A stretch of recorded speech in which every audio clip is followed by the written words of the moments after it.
The Easter Egg by Saki. It was distinctly hard lines for Lady Barbara, who came of good fighting stock, and was one of the bravest women of her generation, that her son should be so undisguisedly a coward. Whatever good qualities Lester Slagby may have possessed, and he was in some respects charming, courage could certainly never be imputed to him. As a child, he had suffered from childish timidity, as a boy from unboyish funk, and as a youth he had exchanged unreasoning fears for others which were more formidable from the fact of having a carefully thought-out basis. He was frankly afraid of animals, nervous with firearms, and never crossed the Channel without mentally comparing the numerical proportion of lifebelts to passengers. On horseback, he seemed to require as many hands as a Hindu god, at least 4 for clutching the reins, and 2 more for patting the horse soothingly on the neck. Lady Barbara no longer pretended not to see her son's prevailing weakness. With her usual courage, she faced the knowledge of it squarely, and, mother-like, loved him none the less. Continental travel, anywhere away from the great tourist tracks, was a favoured hobby with Lady Barbara, and Lester joined her as often as possible. Eastertide usually found her at Knobbletime, an upland township in one of those small princedoms that make inconspicuous freckles on the map of Central Europe.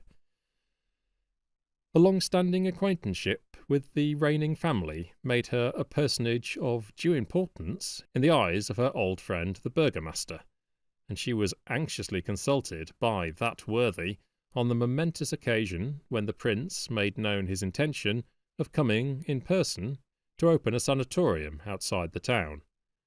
All the usual items in a programme of welcome, some of them fatuous and commonplace, others quaint and charming, had been arranged for.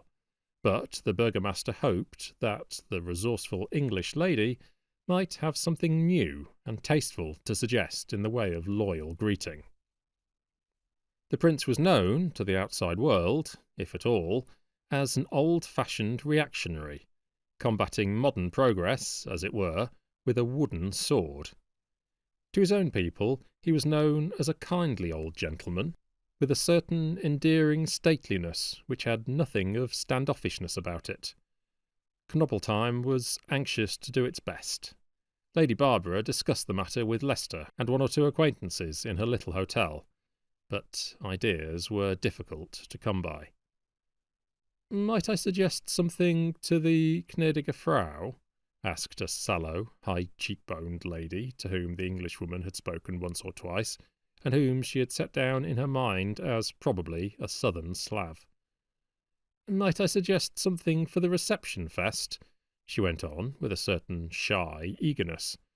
"Our little child here, our baby, we will dress him in little white coat, with small wings, as an Easter angel, and he will carry a large white Easter egg, and inside shall be a basket of plover eggs, of which the prince is so fond, and he shall give it to his Highness as Easter offering. It is so pretty an idea, we have seen it done once in Styria." Lady Barbara looked dubiously at the proposed Easter angel, a fair, wooden-faced child of about 4 years old. She had noticed it the day before in the hotel, and wondered rather how such a tow-headed child could belong to such a dark-visaged couple as the woman and her husband. Probably, she thought, an adopted baby, especially as the couple were not young. "Of course, gnädige Frau will escort the little child up to the prince," pursued the woman, "but he will be quite good, and do as he is told." "We have some Pluffers' eggs shall come fresh from Wien," said the husband. The small child and Lady Barbara seemed equally unenthusiastic about the pretty idea.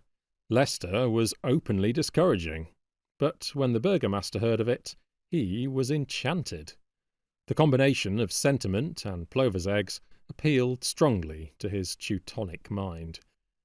On the eventful day, the Easter angel, really quite prettily and quaintly dressed, was the centre of kindly interest to the gala crowd marshalled to receive His Highness. The mother was unobtrusive and less fussy than most parents would have been under the circumstances, merely stipulating that she should place the Easter egg herself in the arms that had been carefully schooled how to hold the precious burden. Then Lady Barbara moved forward, the child marching stolidly and with grim determination at her side.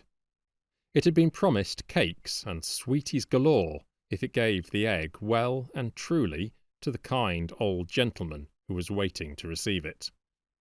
Leicester had tried to convey to it privately that horrible smackings would attend any failure in its share of the proceedings, but it is doubtful if his German caused more than an immediate distress. Lady Barbara had thoughtfully provided herself with an emergency supply of chocolate sweetmeats. Children may sometimes be time-servers, but they do not encourage long accounts. As they approached nearer to the princely dais, Lady Barbara stood discreetly aside, and the stolid-faced infant walked forward alone, with staggering but steadfast gait, encouraged by a murmur of elderly approval. Leicester, standing in the front row of the onlookers, turned to scan the crowd for the beaming faces of the happy parents. In a side road, which led to the railway station, he saw a cab. Entering the cab, with every appearance of furtive haste, were the dark-visaged couple, who had been so plausibly eager for the pretty idea. The sharpened instinct of cowardice lit up the situation to him in one swift flash. The blood roared and surged to his head, as though thousands of floodgates had been opened in his veins and arteries, and his brain was the common sluice in which all the torrents met.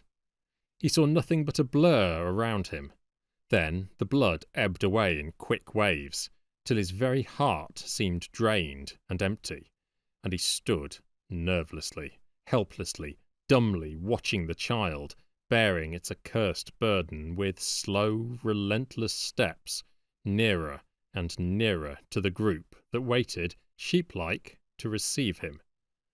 A fascinated curiosity compelled Leicester to turn his head towards the fugitives. The cab had started at hot pace in the direction of the station. The next moment Leicester was running faster than any of those present had ever seen a man run, and he was not running away.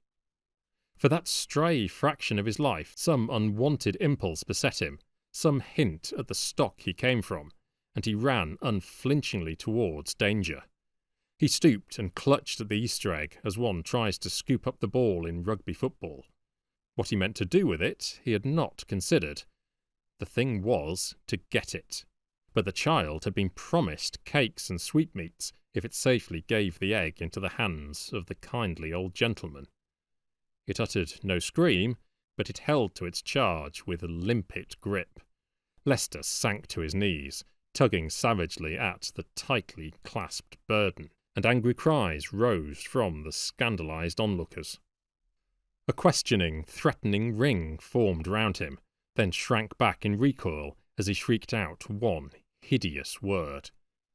Lady Barbara heard the word and saw the crowd race away like scattered sheep, saw the prince forcibly hustled away by his attendants, and she saw her son lying prone in an agony of overmastering terror, his spasm of daring shattered by the child's unexpected resistance, still clutching frantically, as though for safety, at that white satin geejaw, unable to crawl even from its deadly neighbourhood, able only to scream and scream and scream.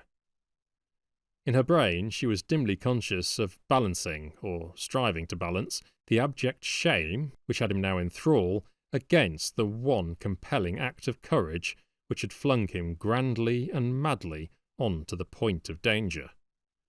It was only for the fraction of a minute that she stood watching the two entangled figures, the infant, with its woodenly obstinate face and body, tense with dogged resistance, and the boy, limp and already nearly dead with a terror that almost stifled his screams. and over them the long gala streamers flapping gaily in the sunshine. She never forgot the scene, but then it was the last she ever saw. Lady Barbara carries her scarred face with its sightless eyes as bravely as ever in the world, but at Eastertide her friends are careful to keep from her ears any mention of the children's Easter symbol.